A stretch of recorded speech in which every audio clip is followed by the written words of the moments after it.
두 번째로요. 두 번째, 이 밭에 감추인 보물을 사기 위해서 반드시 자기 소유를요 다 팔아야 됩니다. 다 팔아야 돼요. 사람이 이를 발견한 후 숨겨두고 기뻐하며 돌아가서 자기의 소유를 다 팔아 그 밭을 샀느니라.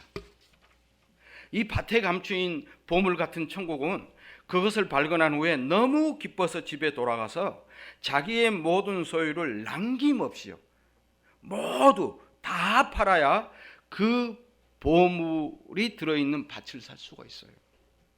여기서 말하는 그 소유란 단순히 재산과 관련된 소유를 말하지 않습니다. 다음 주에는 조금 더 구체적으로 논리적으로 이걸 설명해 드릴 텐데요. 우리는 인간적인 입장에서 단순히 전 재산, 재물을 말한다고 생각을 하지만 그 정도 수준이 아닙니다. 훨씬 더 높습니다. 예수님은 우리가 도무지 할 수 없는 최상의 그 수준을 제시합니다. 구약은 율법의 수준만 제시했는데 예수님이 오시면 도무지 우리가 지킬 수 없는 최고의 의의 수준을 요구합니다. 자기 목숨을 버리지 아니하면. 사람이 자기 것이라고 할 수 있는 물질적인 것, 정신적인 것, 자신의 땀, 노력이 들어간 그 모든 걸 다 팔아야 그 보물을 살 수 있습니다. 사람이 도박에 미치면요 자기의 부인까지 팝니다. 그러나 자기 자신은 안 팔아요. 왜 그런 줄 아십니까? 도박해야 되니까. 도박해야 되니까요.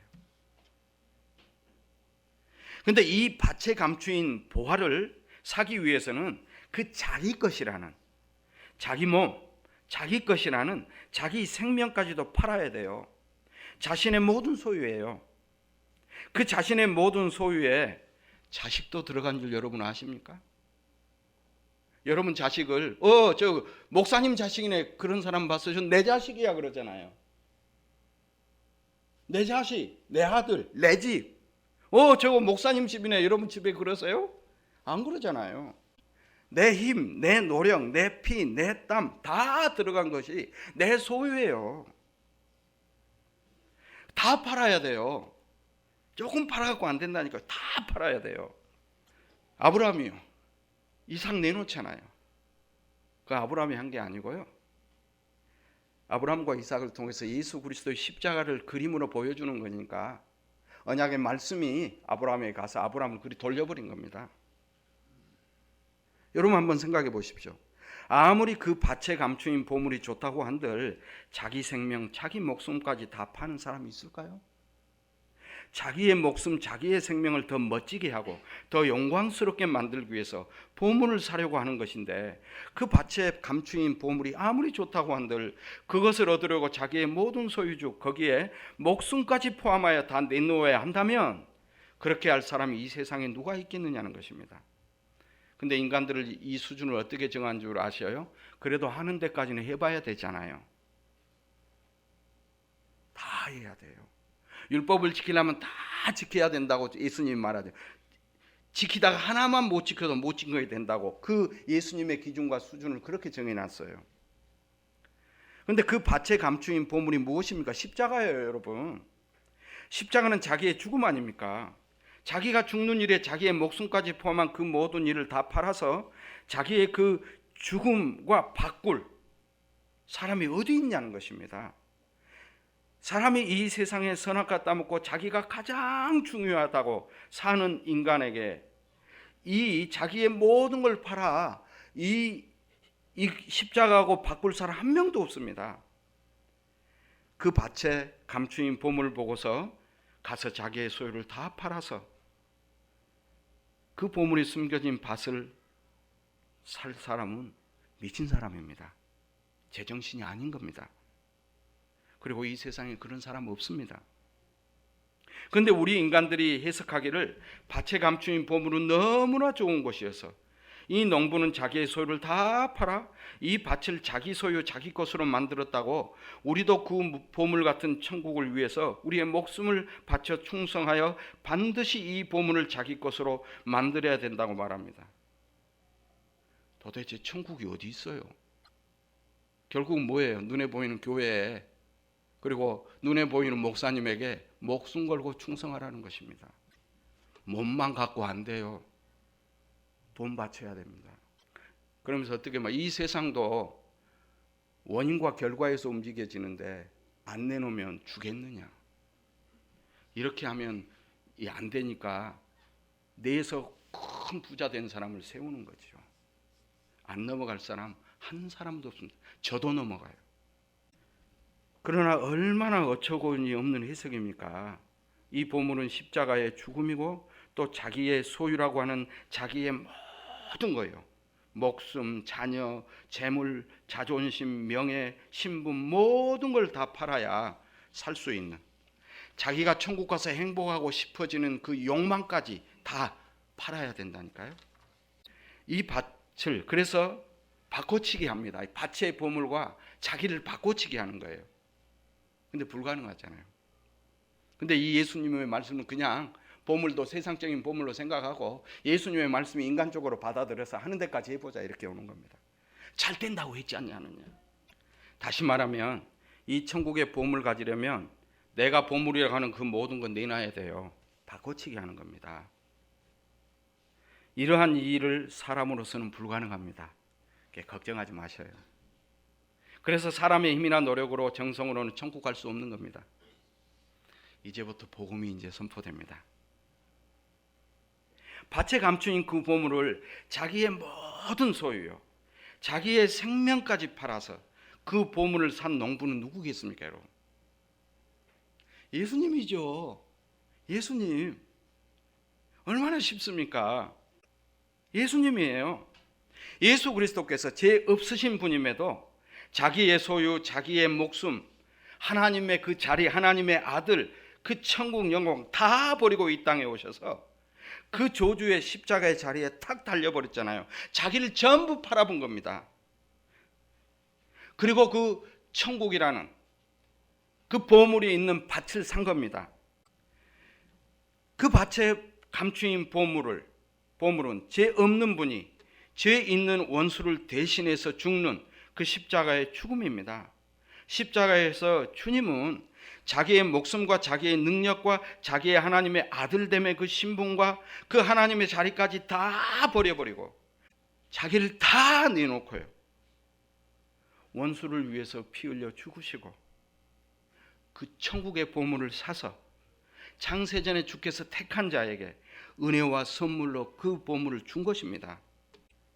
그래서 이 택한 자는 하나님의 은혜와 은총으로 그 선물을 얻은 거예요.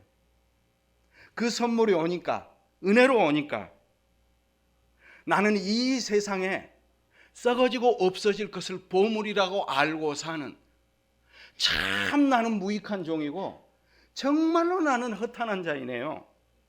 아까 우리 집사님 말씀 기도 내용처럼 정말로 나는 아무것도 모르는 자가 많네요. 나는 이런 존재였네요. 그 고백을 하는 거예요. 진짜 보물이 들어오니까.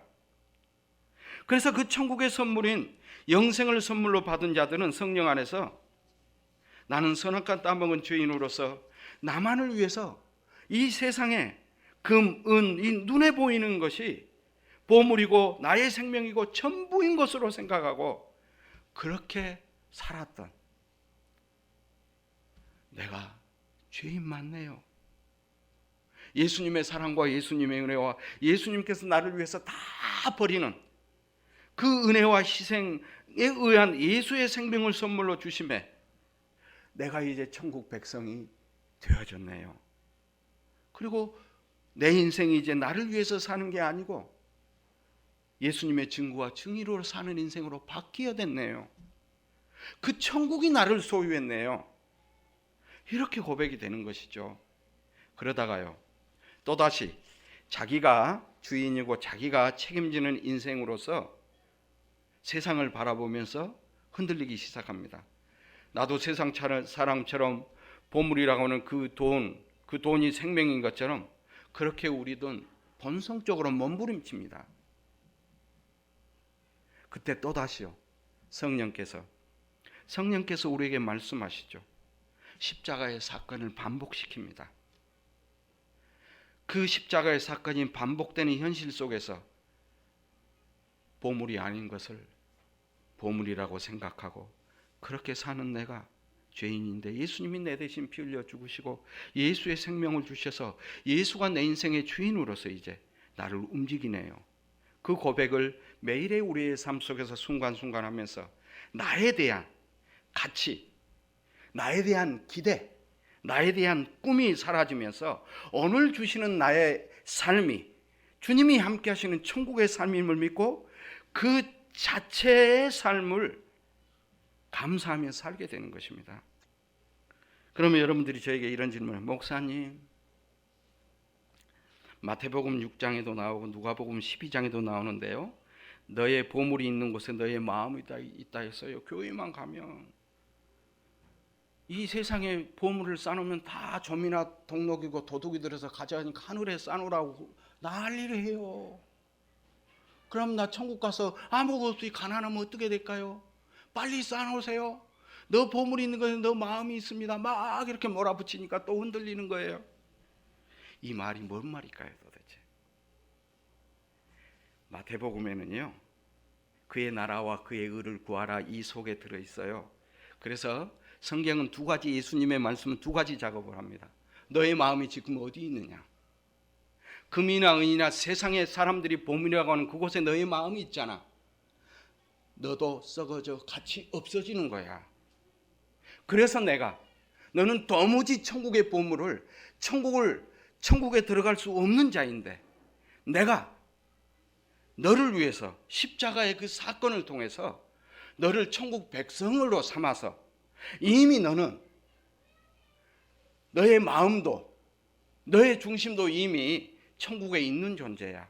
근데 너는 육신이 살아있는 동안에는 끊임없이 이 세상에 보이는 것이 보물이다 그렇게 살게 될 거야. 이 육신의 흙을 가지고 있기 때문에.